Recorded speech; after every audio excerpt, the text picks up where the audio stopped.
ये रही आपकी गाड़ी की चाबी। और माफ़ कीजिएगा, अब मैं आपकी कार नहीं चला पाऊंगा। पर एकदम से क्या हो गया? 30 साल हो गए आपके यहाँ ड्राइवर की नौकरी करते हुए। इन 30 सालों में 25 साल मैंने आपके पिताजी के साथ बिताए और 5 साल से मैं आपके साथ हूँ। और इसमें कोई शक नहीं साहब कि इन 30 सालों में मैंने आप लोगों से बहुत कुछ पाया है।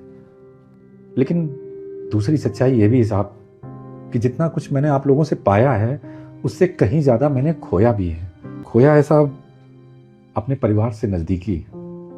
चाहे होली दिवाली का कोई त्यौहार हो, बच्चों का कोई जन्मदिन हो, शादी की एनिवर्सरी हो, घर के परिवार का कोई भी खास मौका हो, मैं कभी भी अपने परिवार के किसी भी खास मौके पर उनके साथ नहीं खड़ा हो पाया। अब मुझसे नहीं होगा साहब, बुरा मत मानिएगा। अब मैं रिटायरमेंट लेना चाहता हूँ। पर आप हमारे सबसे पुराने और सबसे भरोसेमंद ड्राइवर हो।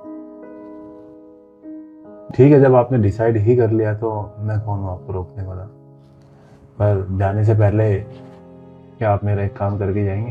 ये पापा की मर्सिडीज गैरेज में खड़ी है और आपको पता है कि चालू नहीं है, काम नहीं करती।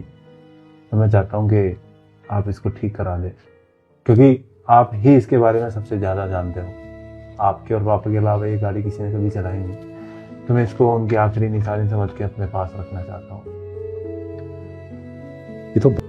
ये कार्ड है, इस कार्ड की कोई लिमिट नहीं है। जितना पैसा लगे लगा देना, पर गाड़ी एकदम ओके होनी चाहिए। लेकिन सामान इस गाड़ी से महंगा पड़ेगा। क्या कीमत बची है इसकी?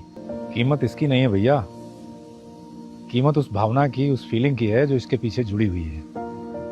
तो सब कुछ ओरिजिनल ही डालना है?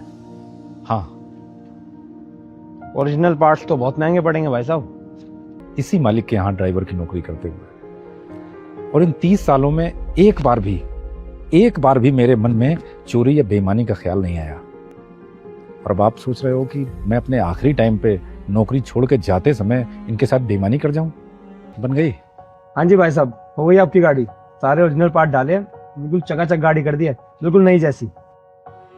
अब आपने डिसाइड कर लिया कि आप रिटायरमेंट लोगे, तो आपकी रिटायरमेंट पे मैं आपको एक छोटा सा इनाम देना चाहता हूँ। अरे इतने सारे पैसे? हाँ, पूरे 10 लाख रुपए। लेकिन ये किस लिए साहब? ईमानदारी तो हमारे खून में है। पिताजी ने भी यही सिखाया है कि बेटे हमेशा ईमानदार रहना, चाहे कुछ भी हो जाए। कभी किसी के बेईमानी मत करना।